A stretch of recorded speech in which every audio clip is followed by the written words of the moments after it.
परिवर्तित जीवन के बारे में कि परिवर्तित जीवन कैसा होता है, जब जीवन बदलता है तो वो कैसा होता है। सामने स्त्री के पहले जो 1 से 26 पद तक हमने देखा, उसमें कैरेक्टर की एक पापिन है और प्रभु ने उसके पाप के लिए रास्ता खोला, उसको छुटकारा दिया, है ना, ये सारी बातें हुई है।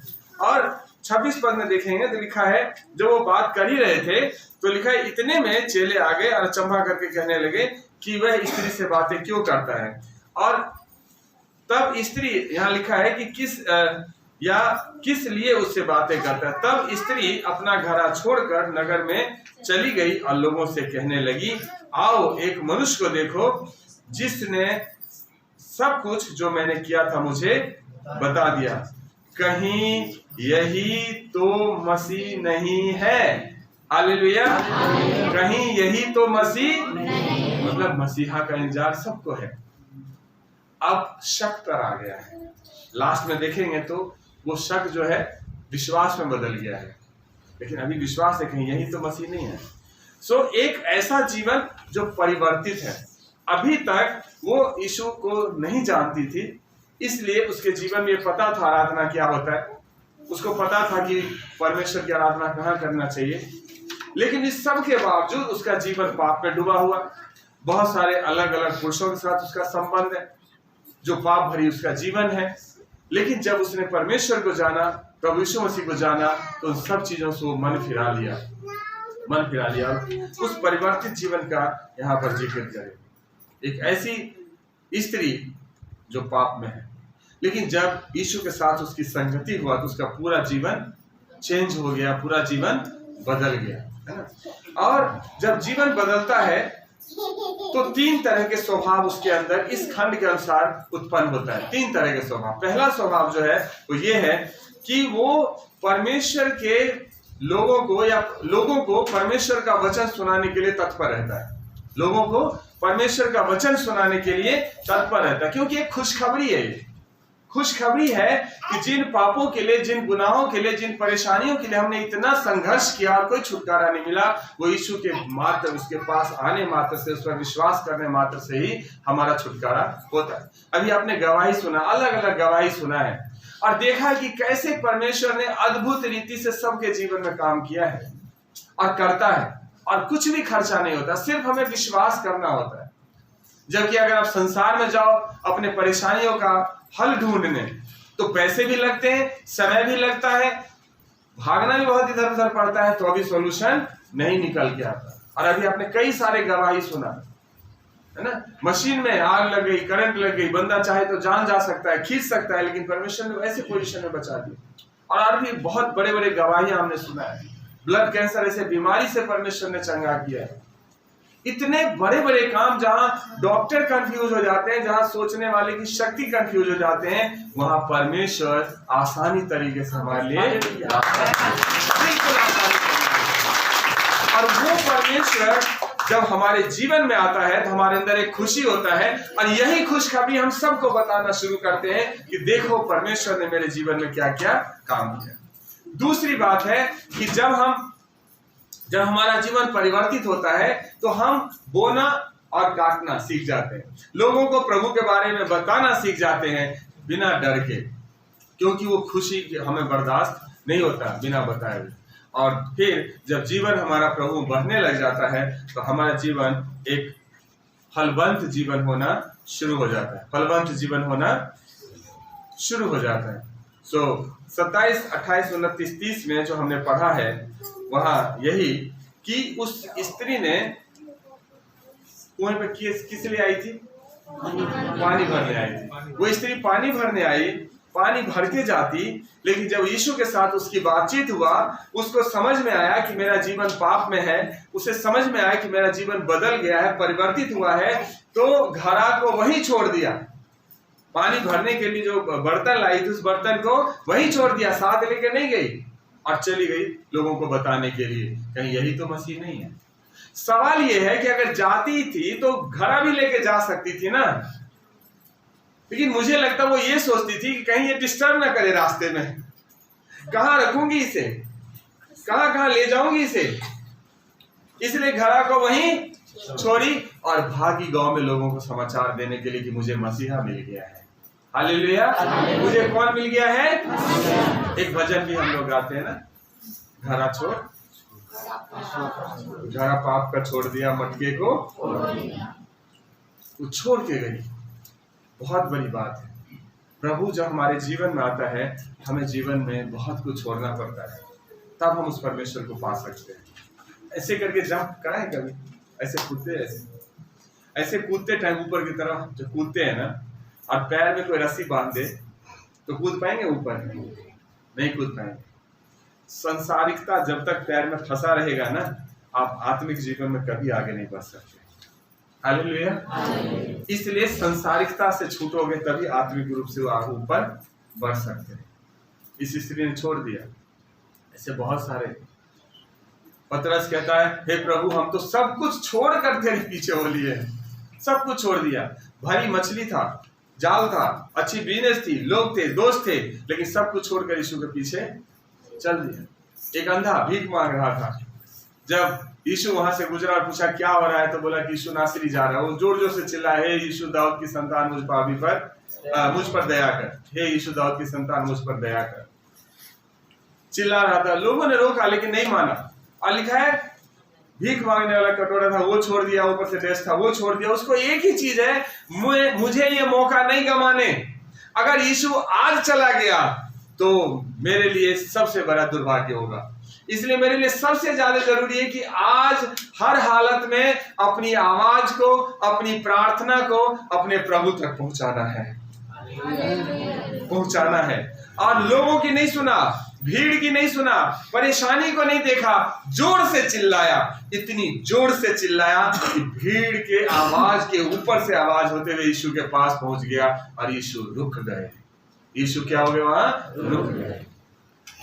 और तब सब कुछ छोड़कर जब वो चंगा हुआ, यीशु ने बोला, तू क्या चाहता मैं तेरे लिए करूं? बहुत अच्छा लगता है मुझे ये लाइन, जब यीशु कहता है तू क्या चाहता है कि मैं तेरे लिए करूं। मेरे प्रिय, आज भी हमारा प्रभु हमसे यही कहता है, तू क्या चाहता है कि मैं तेरे लिए करूं। लेकिन हमें उस अंधे के समान सब कुछ छोड़कर उसके पीछे दौड़ना पड़ेगा। तब वो कहता, तू क्या चाहता है कि मैं तेरे लिए करूं। देखने लगा और तब फिर लौटा नहीं भीख मांगने के लिए। अंधा लौट के गया भीख मांगने? अपना कटोरा ढूंढा, कहां छोड़ के भागा था? अपना ड्रेस ढूंढा, कहां छोड़ के भागा था? वो पुरानी जीवन है, उसको उतार दिया, मतलब उतार दिया, उसका सब कुछ छोड़कर यीशु के पीछे हो लिया।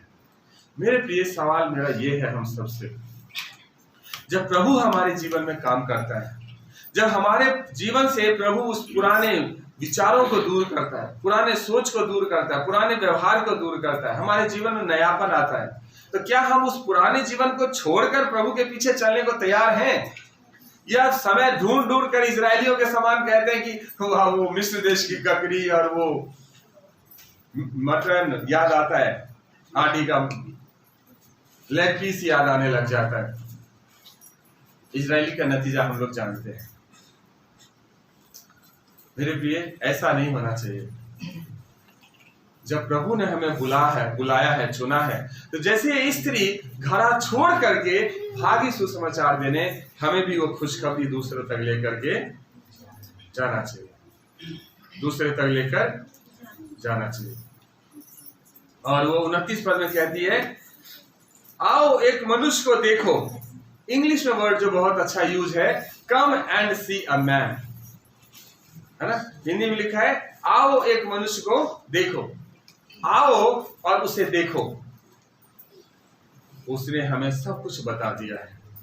जब हमारे जीवन में प्रभु चंगाई देता है, हमारे जीवन में छुटकारा देता है, तो यही ड्यूटी हमारे लिए भी लागू होता है कि हम दूसरे को भी बोले, आओ देखो, चल के देखो, विश्वास करो, तुम्हारे जीवन की भी समस्या क्या होगी? दूर होगी। चल के तो देखो, परख करके तो देखो, आ करके तो देखो। ये हमें सुसमाचार दूसरों तक भी देना है। मेरे प्रिय, हम सब जानते हैं एक इंसान था जिसमें दुष्ट आत्मा था भरा हुआ, 6000 दुष्ट आत्मा थी। याद है? यीशु के पास आया, यीशु ने उसे छुटकारा दिया। उसके बाद वो जिद करने लगा प्रभु से कि प्रभु जी, मुझे अपने साथ ही रहने दीजिए। अब उसको कब्र में रहना अच्छा नहीं लगता, अब उसको नंगा रहना अच्छा नहीं लगता, अब उसको खुद के ऊपर घाव के निशान बनाने उसे अच्छा नहीं लगता, अब सांकलों में जकड़ा रहना अच्छा नहीं लगता, ना ही अपने रिश्तेदारों से अच्छा लगते हैं जिन्होंने उसकी खोज खबर नहीं करी। जो बांध दिया करता था सांकलों में, उससे भी मिलने के लिए जाना उसे अच्छा नहीं लगता, बल्कि अब उसे क्या अच्छा लगता है? यीशु के पीछे चलना। वो भी सब कुछ छोड़कर प्रभु से विनती करा, प्रभु हम तो तेरे ही साथ जाएंगे। लेकिन परमेश्वर पिता का धन्यवाद हो, यीशु ने कहा जो कुछ प्रभु ने तेरे साथ किया है ना, ये जाके अपने लोगों को बता, वो ज्यादा जरूरी है। वो सारी बात तू जाके बता, और तू तो मेरे पीछे चलेगा ही चलेगा। और वो वहां से गया और लोगों को बताना शुरू किया, और दिकापुलिस के अंदर उन्होंने सेवा करी। और हमने इसके इतिहास को पढ़ा था, बहुत बहुत बड़ी सेवकाई थी इनकी, बहुत बड़ी सेवकाई थी। 100 से ज्यादा कलीसिया के इन्होंने स्थापना करा था, और भी बहुत सारे चेले उन्होंने खड़े किए। उन्होंने अपना जीवन, पुराना जीवन को क्या कर दिया? छोड़ दिया। कब्र में भटकना छोड़ दिया, उस सांकलों में बंधा जाता था उसको छोड़ दिया, पुराने जीवन को याद करना छोड़ दिया। लेकिन यीशु के मिलते ही एक नए जीवन को अपने हाथ में लिया, और नया जीवन को लेकर के संसार के पास एक गवाह बन गया कि मुझे यीशु ने छुड़ाया, निकाला इस सब कुछ से। क्या आप सोचते हैं कि जब उसमें दुष्ट आत्मा थी तो ओझा, तांत्रिक और भी जो भी दुष्ट आत्मा निकालने वाले लोग होते हैं, क्या उसके पास उसके घर वाले ले नहीं जाते होंगे? ले जाते होंगे ना। डॉक्टर से भी इलाज कराया होगा, सब कुछ कराया होगा, और सब करा के जब थक गए होंगे तब उसको रस्सियों में, सांकलों में, कड़ियों में बांध करके छोड़ देता, और उसको तोड़ देता था तो शमशानों में टहलता फिरता था। ऐसी जीवन। लेकिन जब यीशु से मुलाकात हो, उसका पूरे का पूरे जीवन क्या हो गया? परिवर्तित हो गया। यही हमें समझना है कि अगर यीशु से मेरी मुलाकात हो गई तो मेरा जीवन क्यों नहीं बदल रहा, और अगर बदल रहा तो कहीं ना कहीं नहीं बदल रहा, तो कहीं कहीं हमारी गलती है, क्योंकि हम उस पुराने जीवन को छोड़ना पसंद नहीं कर रहे। उस जीवन को हमें छोड़ना ही पड़ेगा, तभी जाकर हम उस अच्छे जीवन में हम जी सकते हैं, उस आनंद से, उस खुशी भरे जीवन में हम जी सकते हैं। इस स्त्री से हम सीख सकते हैं कि आई तो थी पानी भरने, लेकिन पानी के बदले जब जीवन का जल देने वाला सोता उसे मिल गया, जीवन के जल का दाता मिल गया, तो उसने जार को वहीं छोड़ दिया, घड़ा को वहीं छोड़ दिया, और भाग करके पूरे गांव के लोगों को सुसमाचार देना शुरू कर दिया। दूसरी बात जो है, कटनी का माइंडसेट हमारा होना चाहिए। प्रभु ने हमें बचाया ना, तो क्या हमारे लिए जरूरी नहीं है कि हम दूसरे को भी ये समाचार दें ताकि वो भी बचे? अगर मैं अपने जीवन को याद करता हूं, मेरे शरीर में 4.5 पॉइंट खून था, और डॉक्टर मुझे रेस्ट लिखा था, बेड रेस्ट लिखा था, लेकिन मैं 120, 150 किलोमीटर, 100 और 150 के बीच में पर डे मुझे बाइक चलाना होता था। उस हालत में क्या मैं उस दिन को भूल जाऊं कि जब मुझे रेस्ट का समय था, तब लोगों के कर्जे उतारने के लिए, फैक्ट्री बंद होने की वजह से जो कर्जे हुए थे उसको उतारने के लिए मुझे दिन रात मेहनत करना पड़ता था। 18 घंटे उस पोजीशन में मेहनत करना पड़ता था जब मुझे रेस्ट की जरूरत थी। एक बार मैं रोड पे बेहोश होकर गिर गया, किसी ने उठा के हॉस्पिटल में ले गया।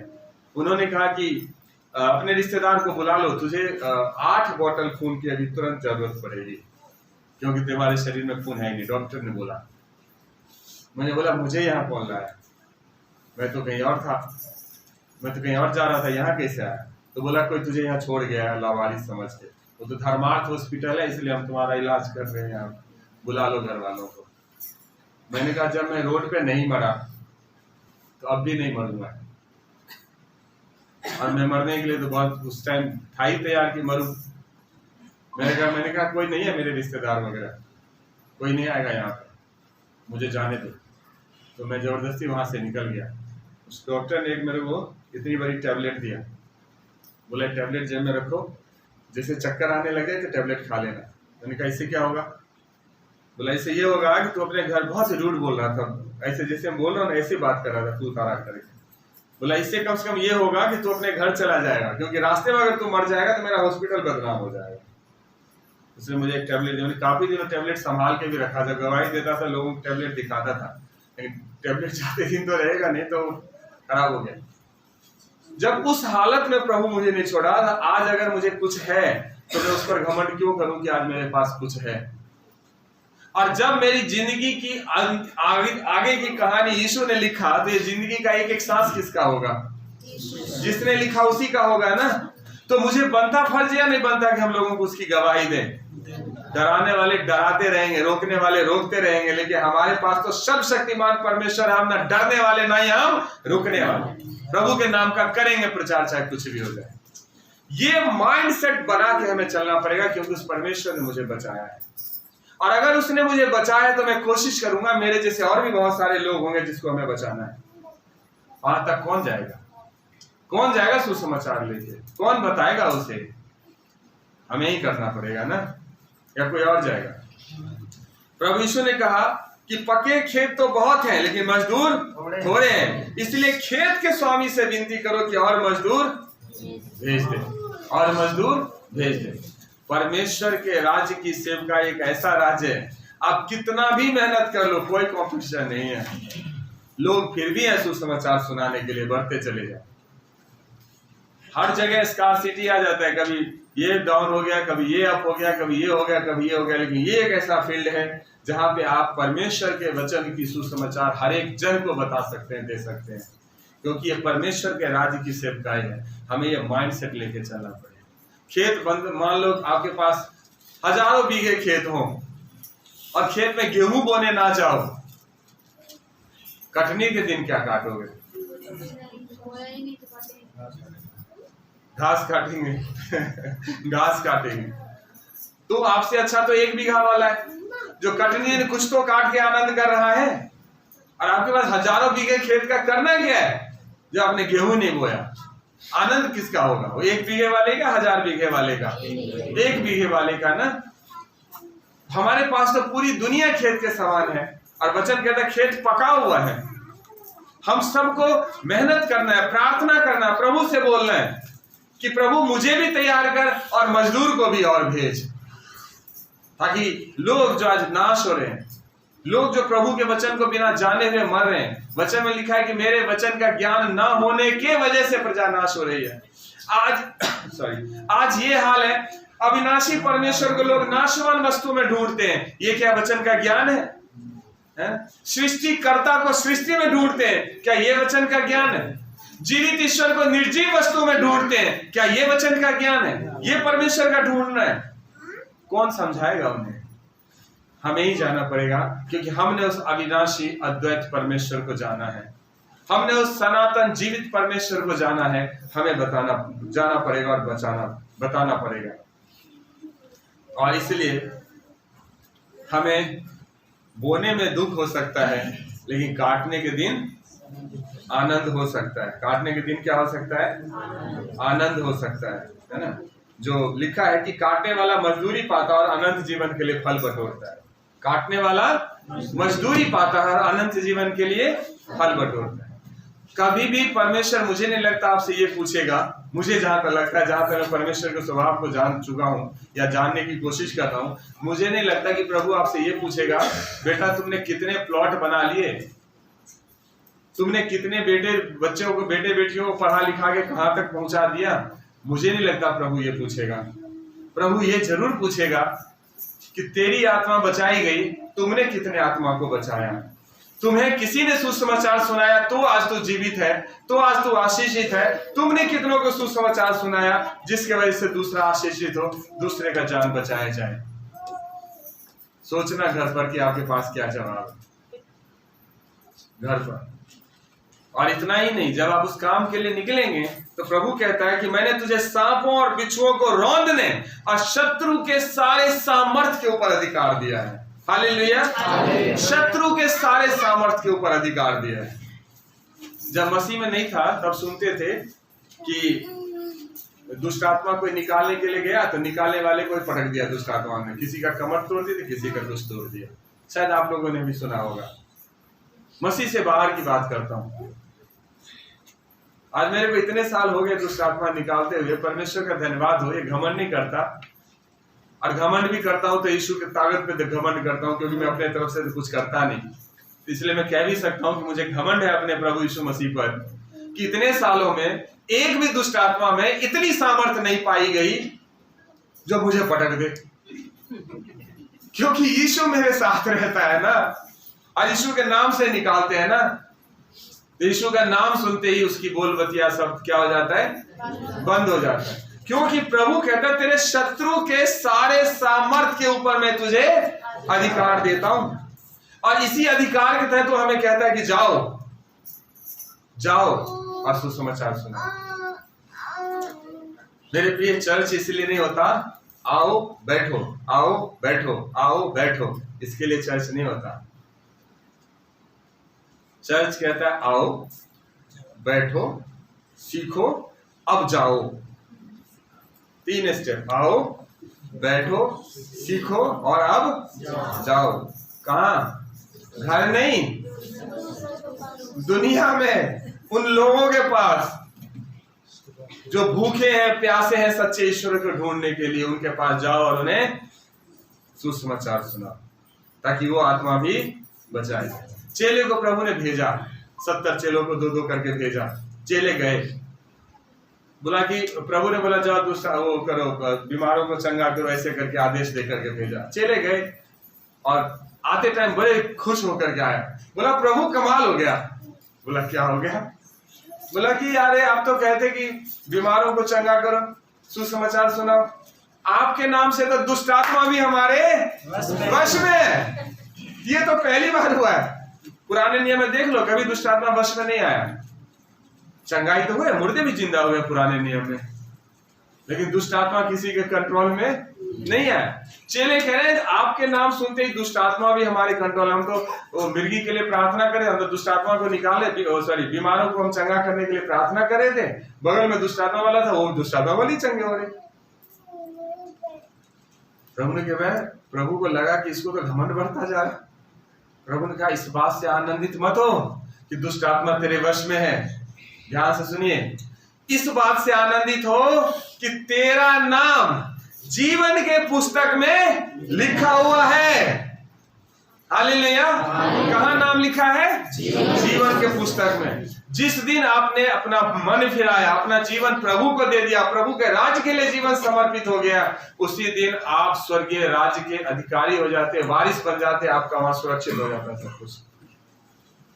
और जो प्रभु दोगे मुझे ही दो, जो दोगे मुझे ही दो, जो दोगे मुझे ही दो। अंजीर पेड़ का हाल पता है या नहीं है? अरे ध्यान रखना।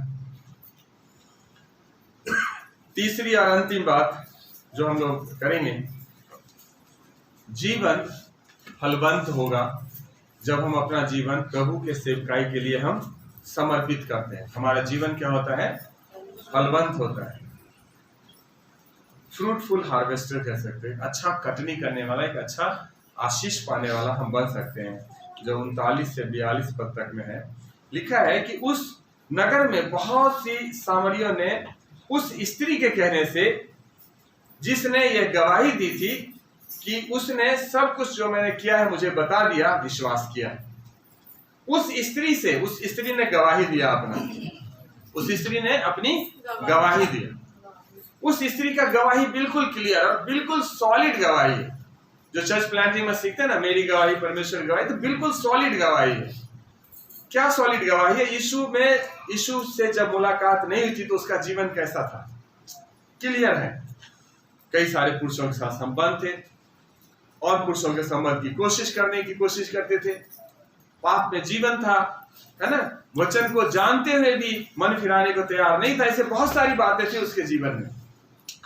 लेकिन जब यीशु उसके जीवन में आया, यीशु से उसका एनकाउंटर हुआ, बातचीत हुआ, तो उसका जीवन बदला और अब दूसरे को यीशु के बारे में बताना शुरू कर दिया, गवाही देना शुरू कर दिया। पहले जब उसका चरित्र ठीक नहीं था तो हम सोच सकते हैं कि लोग उसको किस नजरिए से या किस नाम से जानते होंगे। सब लोग समझ गए।